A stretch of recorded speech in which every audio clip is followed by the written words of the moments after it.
जो रोड जहाँ पड़ा हुआ है वो जर्जर पड़ा हुआ है, ना उसमें कोई निकल पाता है, ना आ पाता है, ना जा पाता है। तो ऐसे पार्षद को इन्होंने चुना ही क्यों जो आप लोगों की समस्या नहीं सुन सका। गरीब तबके के लोग हुआ करते थे, आज वो बफ के भूमाफिया बन करके करोड़पति और अरबपति हो गए। इसीलिए हम चाहते हैं कि महिलाओं की भी भागीदारी वक्फ बोर्ड के अंदर हो। बैठक की गई है, इसका क्या उद्देश्य है?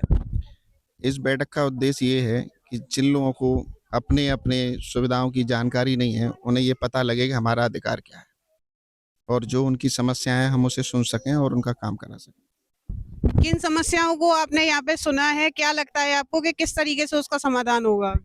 ये लगभग जैसा इन लोगों ने मुझे बताया है, 30-40 साल से इनकी ये समस्या है कि सबसे पहली समस्या है जो रोड जहाँ पड़ा हुआ है वो जर्जर पड़ा हुआ है, ना उसमें कोई निकल पाता है, ना आ पाता है, ना जा पाता है। बड़ी विकट इस मैं ये कहूँगा इस शासन में होने के बाद भी ऐसी समस्या से ये लोग जूझ रहे हैं। तो हमने जो समस्याएं सुनी हैं वो एक रोड की समस्या है, लाइट की समस्या है और पानी की समस्या है, जो कि हमारे लिए प्रमुख समस्या है। तो क्या यहाँ का पार्षद अभी तक इन लोगों की इन समस्याओं का समाधान नहीं कर सका है? मैं ये इन लोगों की गलती समझूंगा कि ऐसे पार्षद को इन्होंने चुना ही क्यों जो आप लोगों की समस्या नहीं सुन सका। लेकिन मैं इनको आज ये भरोसा दिला रहा हूँ कि ये जो समस्याएं हम लोग लग के पूर्ण रूप से इन समस्याओं का समाधान करेंगे। सर, अभी एक मामला भी देखने को आया है जिसमें कि गाय के ऊपर इतनी क्रूरता हो रही है, तो एक तरफ तो आवाज उठती है कि गाय को राष्ट्र माता बनाना चाहिए और एक तरफ इस तरीके के कृत्य सामने निकल कर आते हैं। तो क्या कहना चाहेंगे आप इसके बारे में? ऐसे लोगों के लिए तत्काल एफआईआर का प्रावधान है और उनके खिलाफ जो मेरे सामने जो वीडियो आई है, जो मुझे पता लगा है, वो एफआईआर करा दी गई है और हम लोग अभी यहाँ से उस थाने पहुँच रहे हैं कि उसका इन्वेस्टिगेशन हुआ है नहीं हुआ है और जिन लोगों ने ये अत्याचार किया उनको तत्काल प्रभाव से जेल भिजवाने का काम करेंगे। सर, क्या ऐसा भी कुछ है कि इन एफआईआर के तहत में जेल नहीं हो सकती है? नहीं, ऐसा किसने कहा? क्यों नहीं हो सकती है? जब आप किसी के साथ अत्याचार करेंगे तो जेल क्यों नहीं होगी? यही तो हमारा शासन प्रशासन, यही तो। क्यों नहीं होगी बताएं? नहीं, जैसा ये बोला जाता है कि मानव के लिए धाराएं कुछ अलग बनाई गई हैं, लेकिन जीव जंतुओं के लिए जो धाराएं लगाई गई हैं उसमें किसी भी व्यक्ति की जेल मतलब जेल जाने तक की नौबत नहीं आती है। तो ऐसा कुछ है? ऐसा कुछ नहीं है। जब हम राष्ट्रमाता का घोषित करने के लिए हम लोग सारे लोग प्रयास कर रहे हैं, तो फिर ये शासन का प्रयास ऐसा क्यों नहीं होगा? ऐसा कुछ नहीं है जैसा आप कह रहे हैं। ये जो अत्याचार कर रहे हैं उनके जेल के लिए प्रावधान है। सर, वक्फ बोर्ड को लेकर के आपके क्या योजनाएं हैं आगे? उसको किस तरीके से काम किया जाएगा? वक्फ बोर्ड जो था वो ब्रिटिश गवर्नमेंट ने 1913 में इसकी स्थापना की थी। उसके बाद इस वक्फ बोर्ड में 4 अमेंडमेंट हो चुके। वक्फ जो वो है जो कि हमारे नबी ने इस वक्फ को अहमियत दी उन लोगों के लिए जो गरीब हैं, मजलूम हैं, यतीम हैं, लाचार हैं, मदारिस के बच्चे हैं, उनको वक्फ बोर्ड की आमदनी से उनका भला हो। लेकिन आज तक भारत के अंदर जितने भी बोर्ड बने उससे इन वृद्धों का, इन मजदूरों का, लाचारों का, गरीबों का, यतीमों का, वृद्धों का और मुस्लिम विधवाओं का किसी तरह का कोई फ़ायदा नहीं हो पाया। और इसमें ना तो भागीदारी महिलाओं की है, ना भागीदारी इसमें किसी दूसरे समाज की है। जब तक हमारा देश स्वतंत्र है और सब एक साथ मिलजुल करके रहते हैं तो उसके अंदर सबकी भागीदारी होनी चाहिए। वक्फ बोर्ड एक ही समाज का क्यों, सभी समाजों के अंदर वक्फ बोर्ड होना चाहिए था, लेकिन किसी दूसरे समाज का वक्फ बोर्ड नहीं हुआ, क्योंकि हमारे समाज ने अपनी ज़मीनों को अपने समाज के लिए वक्फ करके और उसको फी सबीलिल्लाह अल्लाह के नाम पर वक्फ किया कि इसकी आमदनी से इन गरीब मजलूमों को, विधवाओं को, यतीमों को फ़ायदा पहुँचेगा। लेकिन वक्फ के भूमाफिया बन करके, मुतवल्ली और सेक्रेटरी बन करके और वक्फ कर्मचारियों से मिल करके, वो ऐसे वफ़ों को मैं जानता हूँ, मैं सन 1970 से इस वक्फ डिपार्टमेंट को जानता हूँ, जो घसियारी मंडी लखनऊ से लेकर के और आज जो है विधानसभा तक जो उसका ऑफिस है वहाँ तक आज जो चल रहा है, वहाँ तक मैं जानता हूँ कि आज 50 साल से कम इस वक्फ बोर्ड के कर्मचारियों को, बाकी मुतवल्लियों को, बाकी जो सेक्रेटरी उनको जानता हूँ। जो एक गरीब तबके के लोग हुआ करते थे, आज वो वक्फ के भूमाफिया बन करके करोड़पति और अरबपति हो गए और उनका पूरा निजाम उन्होंने बदल दिया। जिनको कुछ मिलना चाहिए था वो नहीं मिला।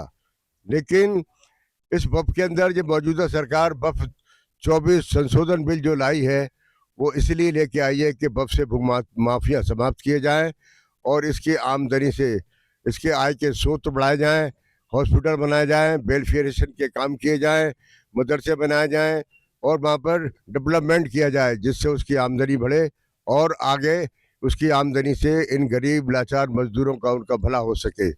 इसी को मद्देनजर रहते हुए उस गवर्नमेंट ने ये भी किया है कि इसमें 80% जो वक्फ में किराएदार हैं वो सनातनी भाई हैं, तो उनसे आए दिन वक्फ के कर्मचारियों की और वक्फ के मुतवल्लियों से आए दिन तकरार होती रहती है।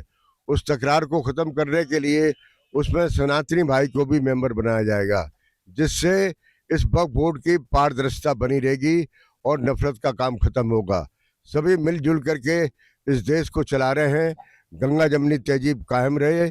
यही इस आने वाली सरकार जो इस वक्फ बोर्ड बिल को लेके आती है उसका यही उद्देश्य है कि इसको मुस्लिम समाज के हित में इसका प्रयोग किया जाए। सर, लोगों के बीच में एक परसेप्शन ये बना रहता है कि जब नेताओं को वोट की आवश्यकता पड़ती है तभी वो जमीन पर आते हैं, उसके बाद तो वो अपने घरों में से निकलते ही नहीं है, लोगों की सुनते ही नहीं है। इस पर आप क्या कहना चाहिए? देखिए, मैं कोई पॉलिटिशियन नहीं हूँ, ना मैं किसी राजनीतिक पार्टी का इंसान हूँ। मैं मुस्लिम राष्ट्र मंच का राष्ट्रीय संयोजक हूँ, समाज में काम करता हूँ और मेरा संगठन जो काम करता है वो मानव समाज के लिए काम करता है।